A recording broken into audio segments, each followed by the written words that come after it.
Okay, day 129, this is part 4. Thanks for everyone who's sent these to the Capitol Police, these films to the Capitol Police.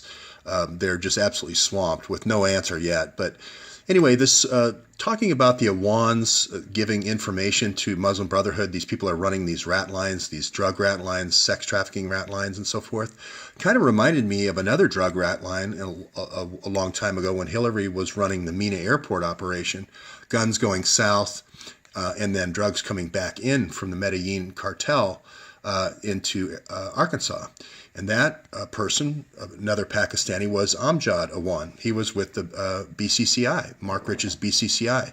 What happened was BCCI bought, through Saudi, basically Saudi and UAE backing, they bought this bank called First American Bank Shares. And through that bank, they loaned a lot of money to Washington, D.C. politicians to establish the heroin rat line. There was a heroin rat line in Pakistan up until that point, but it really got spun up with the Mujahideen with Zbigniew Brzezinski, and that's what created BCCI, was the heroin trade in Pakistan. Well, here are those 4 bankers that started BCCI, and what they did is they sent Amjad Awan down to Panama.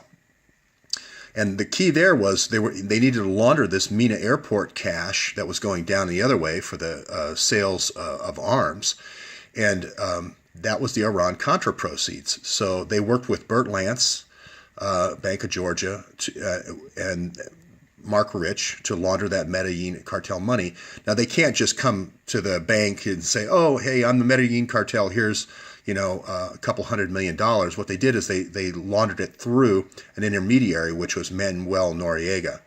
And guess who Manuel Noriega used as his law firm in Panama? Mossack Fonseca. So last year's disclosures, you might have remembered the Panama Papers. So he was sentenced to 12 years for drug laundering, money laundering, money laundering. And so he would have been out, and that was 1992, he would have been out in 2004. I'm just wondering, is there any connection between Amjad Awan and our friends here with their root level access to all of our house intelligence? Because this information here would be key. Like the Yemen raid, they would know when the drone strikes would be in Pakistan. They'd know when the drone strikes would be in all over Africa, along all the rat lines, the ones through Iraq and Turkey. So if I was running the drug rat lines, I would want 4 or 5 Awan brothers and a sister to have their foreknowledge of all these raids. That would be a smart thing to do. So just see if those dots connect. We'll see.